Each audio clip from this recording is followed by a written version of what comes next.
अस्तो मा सद्गम्य तमसो मा ज्योतिर्गम्य मृत्योर्मामृतं गम्यमिति।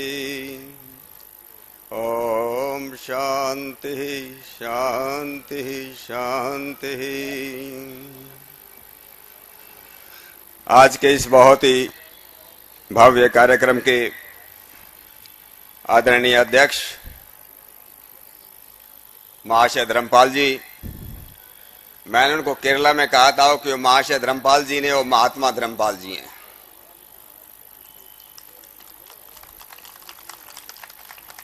हमारे बहुत ही पूज्य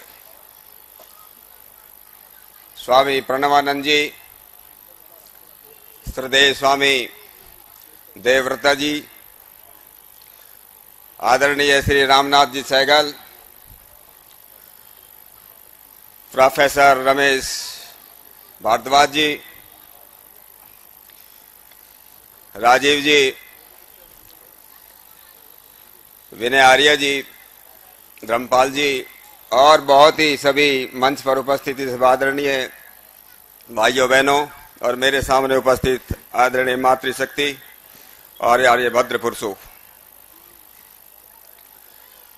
आज दिवाली है, इसलिए सबसे पहले मैं दिवाली की शुभकामनाएं आप सबको देता हूं।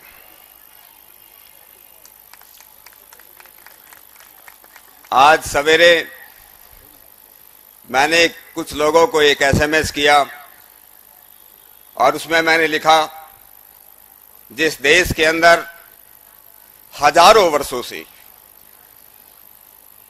ज्ञान और प्रकाश की पूजा होती रही हो, उस देश में अज्ञान, अन्याय व गुलामी का अंधेरा कैसे छा गया। ये दिवाली का पर्व हमारे इस आत्मविस्मृति के आवरण को दूर करें, यही मेरी शुभकामनाएं हैं। स्वामी जी महाराज कह रहे थे, आज ज्योति का पर्व है, तमसो मा ज्योतिर्गम्य। हजारों नहीं लाखों करोड़ों वर्षों से प्रोफेसर रमेश भारद्वाज जी बोल रहे थे। मैंने जब उनके प्रेजेंट को पढ़ा, मैंने भी पेपर में पढ़ा, और जब मैंने पढ़ा कि उन्होंने वेदों को जो है 6000 BC का बताया, तो मुझके मेरे मन में थोड़ा शंका पैदा हुई।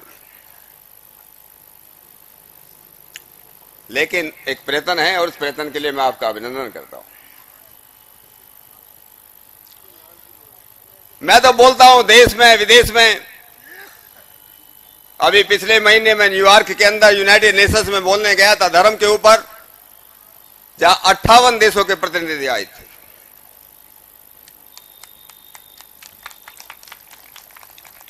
और इन 28 देशों के प्रतिनिधियों के बीच में मैंने कहा,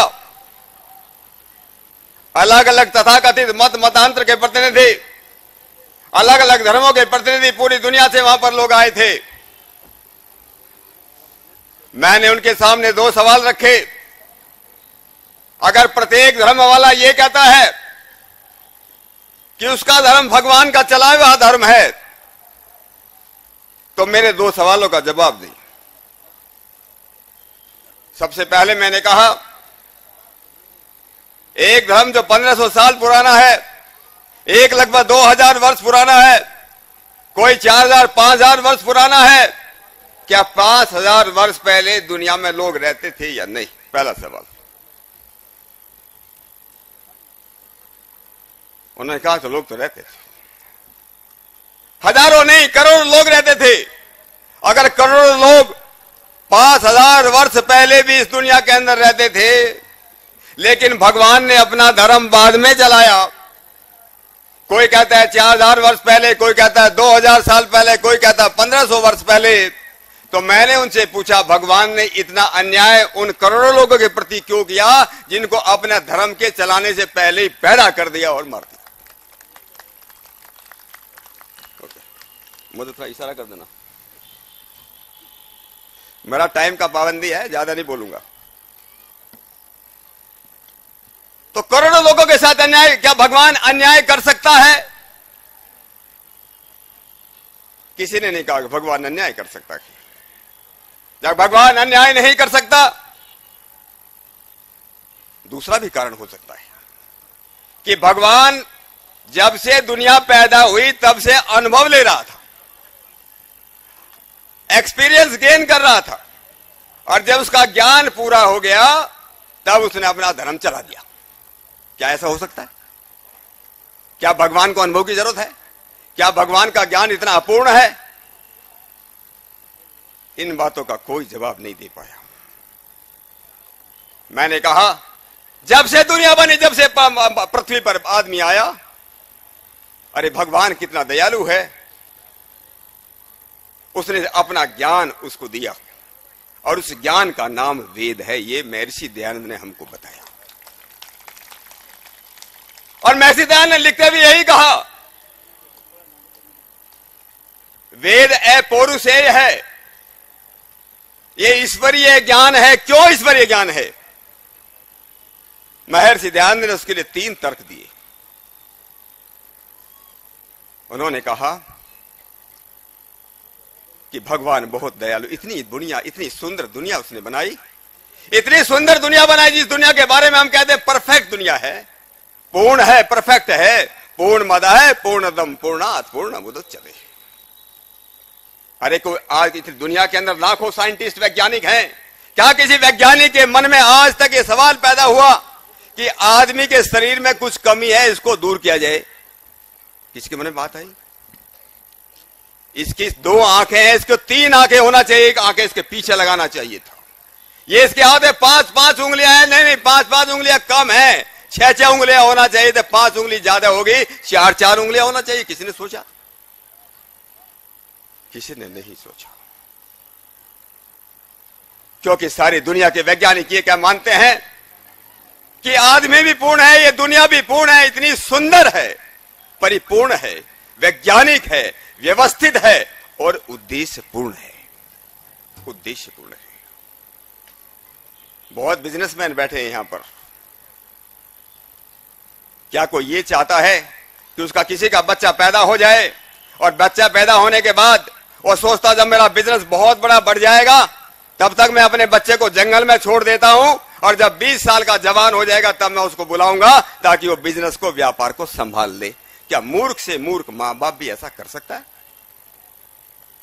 अगर मूर्ख से मूर्ख मां बाप ऐसा नहीं कर सकता, इतनी सुंदर दुनिया बनाने के बाद, इतनी परिपूर्ण दुनिया बनाने के बाद, क्या भगवान ऐसा करता, उसको कोई ज्ञान नहीं देता? इसलिए उसने अपना ज्ञान दिया, और इसलिए वेद को श्रुति कहते हैं। वेद कहते हैं कि वेद की जो श्रुति का जो ज्ञान है, अभी पीछे आप लोगों ने सुना जब अंतर्राष्ट्रीय योग दिवस मनाया गया, कब मनाया गया था? 21 और 22 जून को मनाया गया। आपको जानकर के बड़ी खुशी होगी कि लगभग 800 सांसदों के अंदर, लगभग 800 सांसदों के अंदर 543-44 सांसद जो है लोकसभा के हैं, 250 सांसद जो है राज्यसभा के हैं, लेकिन केवल मात्र आपका सांसद ऐसा था जिसको एक सेशन को चेयर करने के लिए निमंत्रित किया गया। और वहां पर लोगों एक सवाल किया, मेरा सेशन खत्म हो गया। मेरा सेशन खत्म होने के बाद स्टेज पर जो लोग बैठे हुए थे, एक बाहर के विदेशी आदमी ने एक सवाल पूछा, और सवाल ये पूछा, कहते हैं कि ओम की ध्वनि तो सनातन है, पर ये ओम की ध्वनि पैदा कैसे होती है, इसके बारे में बताया जाए। ये दुर्भाग्य की बात है कि स्टेज पर बैठने वाले किसी विद्वान के पास उसका उत्तर नहीं था। ये अगर उसका उत्तर था तो आर्य समाज में पले हुए ऋषि दयानंद के शिष्य के पास उसका उत्तर था। और मैंने हाथ खड़े किया और मैंने जवाब दिया उसका। ये इसका उत्तर है। अभी उत्तर देने का मेरे पास समय नहीं है, जिसको जरूरत है मुझे बातें पूछ सकता है। मैंने ये कहा, ऋषि दयानंद ने ये बात कही कि अगर दुनिया के अंदर हम लोग ज्ञान की पूजा करते रहे, वेद की पूजा करते रहे, क्योंकि वह पौरुषेय ज्ञान है, इसलिए उसने कहा कि भगवान सबसे दयालु है। दूसरा उन्होंने कहा, वेदों के अंदर कुछ ऐसी बातें मिलती हैं कि आदमी की बुद्धि से परे है, आदमी के ज्ञान से परे है, उसमें कोई पक्षपात नहीं है। कोई पक्षपात नहीं। आज हमारे यूनिवर्सिटी के प्रोफेसर, मैं तो कई बार यूनिवर्सिटी को दोष देता हूं इस मामले में। प्रोफेसर साहब कह रहे थे कि हमारे पाठ्यक्रम में आज यही पढ़ाया जाता है जो हमारे प्रोफेसर लोगों ने किताबें लिखी वही पढ़ाई जाती है। अरे हमारे पास ऐसा कोई प्रोफेसर नहीं था, हमारे समाज के पास ऐसा कोई प्रोफेसर नहीं था जब ये किताब लिखी गई, जब इस बात का विरोध करता, उन्हीं के स्टेज से, उन्हीं के मन से इस बात को कहता कि जो आप लिख रहे हो कि यार ये बाहर से आए, जो आप कह रहे हो कि दोस्तों विदेशी लोग, हम लोग विदेशी है, बाहर से आए, जो कहते हैं कि आर्य और द्रविड़ अलग अलग हैं, जो ये कहते हैं कि आदमी जो है अफ्रीका में पैदा हुआ, तिब्बत में पैदा नहीं हुआ, इस बात का विरोध करने वाला कोई नहीं था। ऋषि दयानंद कहते हैं कि वेदों के अंदर कोई पक्षपात नहीं है, वो किसी दुनिया के किसी देश की भाषा में नहीं लिखेंगे, किसी की भाषा में नहीं लिखेगी, वो तो देवी भाषा में लिखेगी। देवी भाषा, वेद भाषा, संस्कृत तो बाद में बनी है, उस भाषा में लिखेगी। दुनिया में जीवन का ऐसी कोई विधा नहीं, ऐसा कोई सब्जेक्ट नहीं जिसके बारे में वेदों में कुछ लिखा नहीं गया। पूर्ण से वैज्ञानिक, एकदम उद्देश्यपूर्ण, और नंबर 3 उसके शब्द, उसके अक्षर, उसके वाक्य। आज तक एक भी व्यक्ति हजारों लाखों वर्षों के अंदर हम ऋग्वेद का मंत्र पढ़ते हैं, अग्रे मिले पुरोहितम यज्ञस्य देवम ऋत्वजम। अग्रे मिले, ईले अग्नि कोई बोल नहीं सकता, कोई ईले अग्नि नहीं बोल सकता, उसका एक एक अक्षर नित्य है। बुद्धि पूर्वा वाक्य कृतिर्वेदा, हमारे ऋषियों ने कहा, बुद्धि पूर्वा वाक्य कृतिर्वेदा।